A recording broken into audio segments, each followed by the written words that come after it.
It has nothing to do with trans stuff. They just want to emulate, you know. Every little boy wanted to put on makeup if their mother put on makeup, or you know what I mean. Every little boy wanted to put a dress on if he had his mother that wore dresses around all the time. Okay, it's about emulation. All right, but if you're normal, right, your kid wants to emulate the girl, you know. You tell them, no, you can't emulate the women. You know what I mean? If he's playing with Barbie dolls or something, because he's got sisters, well, that's not, you don't stop that, okay? But when he is by himself, where he's got his friends, and he's trying to do this girly baby, you know, or whatever, or he wants to put a dress on, you tell him no. Why? Because then it won't be, as his brain is being wired up, right? Right? It won't be wired up saying, I like dresses. Right? Because if you can wire it up to not like dresses and wire it up to like dresses, which would be better for your child? Obviously it would be, because it's your biology. It's millions of years telling your kid to be what he is. So if you tell your kid, you know, take that dress off. Now his brain is getting wired up, and he don't even care about it when he's 18. It's not like you're taking something away from him. You're just, see, a parent, I actually have women that have told me that it is not their right to direct and teach their child. If you can believe this, it's not, yeah, it ain't your right, it's your freaking duty, and it's your duty to direct and teach your child, right?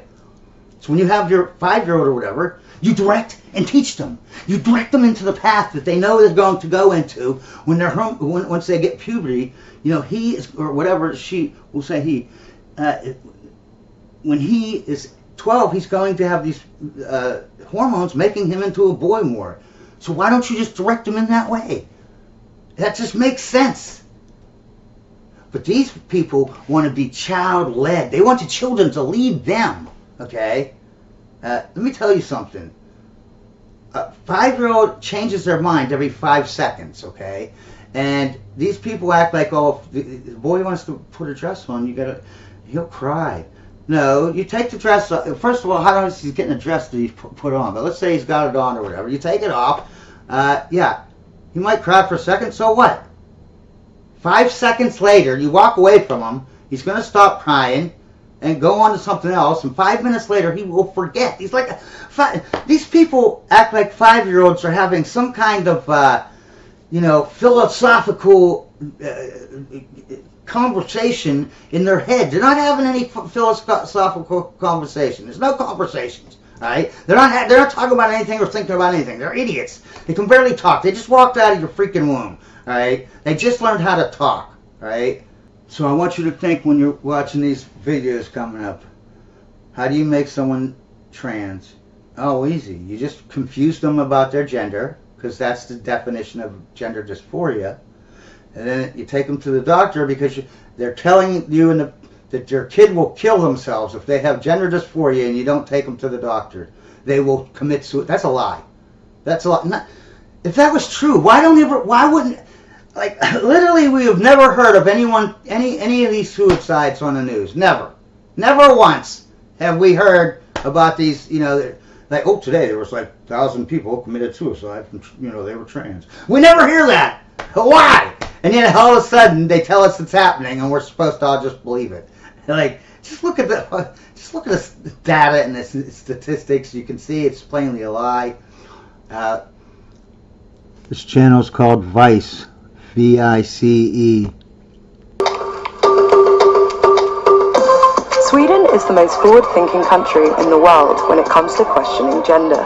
The gender-neutral pronoun hen is now commonly used by most Swedes, and government-funded gender-neutral kindergartens often spark controversy in the foreign press. With recent victories for the trans rights movement, and more young people defining something other than male and female than ever before, I'm curious to find out what it's like to grow up without the gender binary. So I've just arrived in Örebro in Sweden. I'm about to go meet a family who are attempting to bring up their kids free from all gender norms.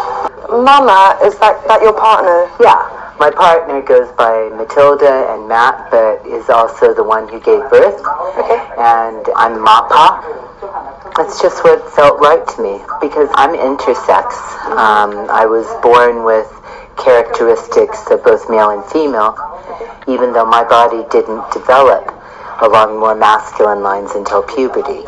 And so yeah, my partner is not trans, strictly trans, but we share the same values, that gendering is harmful. Del is an American photographer who moved to Sweden for love. Their work has, for over 3 decades, focused on queer identities and challenging gender norms. Mika and Nico were both assigned male at birth, but in this family, the sex you were born with does not dictate your gender identity. We don't gender toys, we don't gender colors, so whatever they're interested in. It's like they can just play with whatever toys they want, and you would never dictate what those toys were. No, absolutely not. So they both have a lot of cars, and they both have dolls. And what about with clothing? Right now, Mika is, for the past 2 months, has worn a dress every day, just about. When Mika's wearing dresses, and because Mika has very, very long hair, most people assume that Mika's female. If someone called... Keep in mind, it's 1 in 10 million that might be trans. And there's, you know, that means 9,999,999 times out of the, 10 million, they're not going to be trans. So why wouldn't you gear them or direct them to the path that they're probably going to be on? Why would you... This is like, well, you have better chance of your kid getting cancer. Should that mean that you put him on a colostomy thing where he has to shit in a bag or something because he might have, he's... you got to prepare him just in case he's going to get cancer. Because in Sweden we have hen, the gender-neutral pronoun in Swedish. How do you avoid gendering your children? We didn't choose anything but gender-neutral names. We chose not to know what sex they would be assigned when they were born. Not answering the question, is it a boy or a girl? To avoid the B word and the G word. Changing pronouns in books. Instead of it always being mama, we say mama and mapa. Being intersexed, in case you don't know, that means you're not male or female. Male has XY chromosomes, a female has XX chromosomes.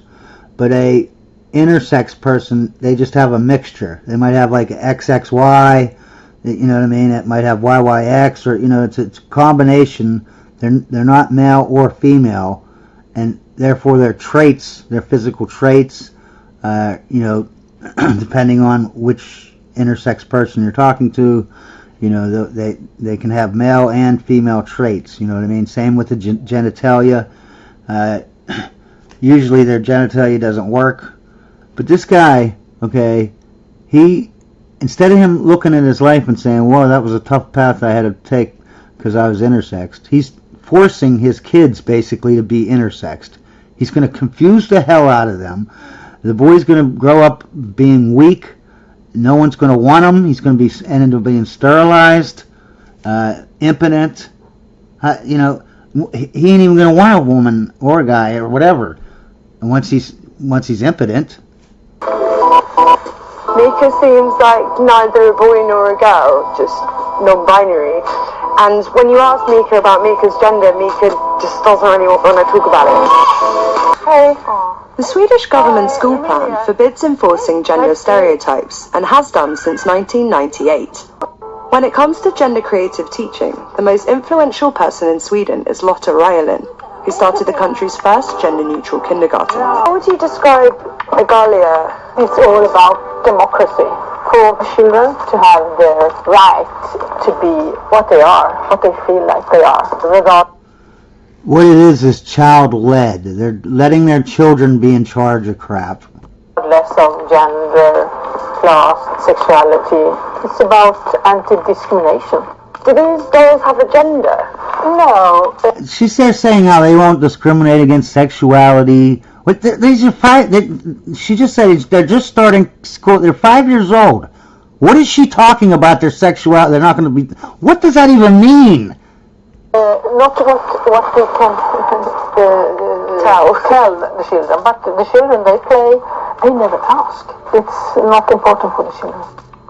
Here's the office, and I'm going to show you what we call the whole life spectra. Okay. We tend to divide this life spectra into two pieces, one for boys and one for girls.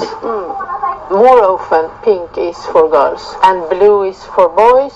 When we call a boy cool and strong, and to girls we more often say that they should be helpful, nice, cute, and we have different expectations. Can we take it? See, now what they're basically doing, they're telling the boys to be not strong and not be leaders.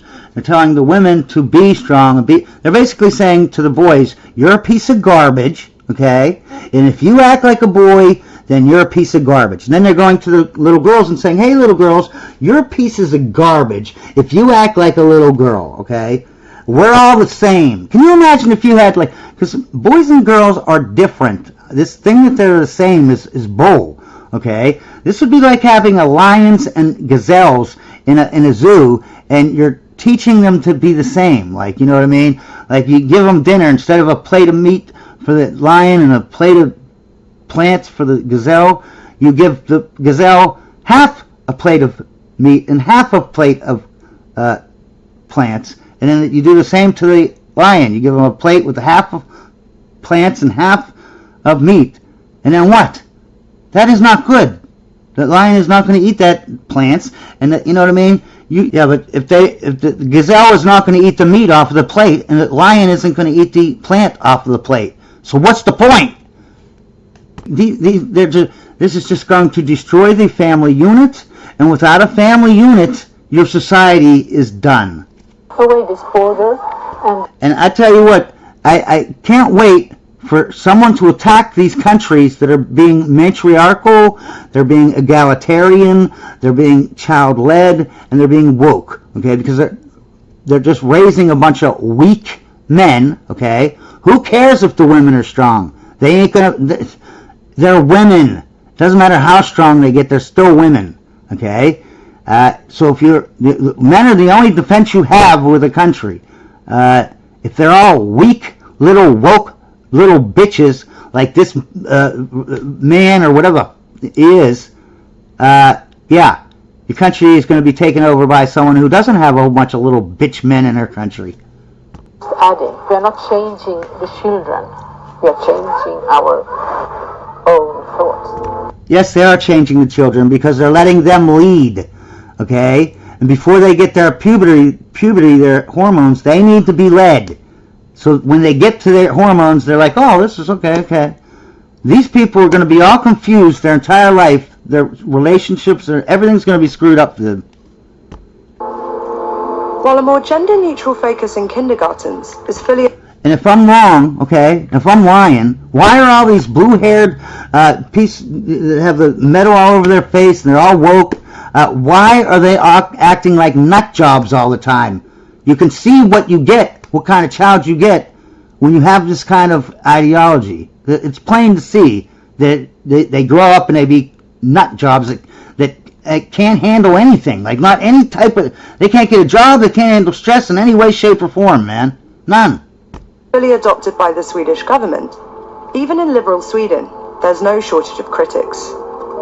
Dr. Eberhard has written books on raising kids, and a recent article he wrote heavily criticised attitudes to gender in Swedish kindergartens. Why do you disagree with the Swedish government's recommendation that schools do not reinforce gender norms? I think it's damaging because it tells us that behaviors that are typical for boys, typical for girls, is problematic.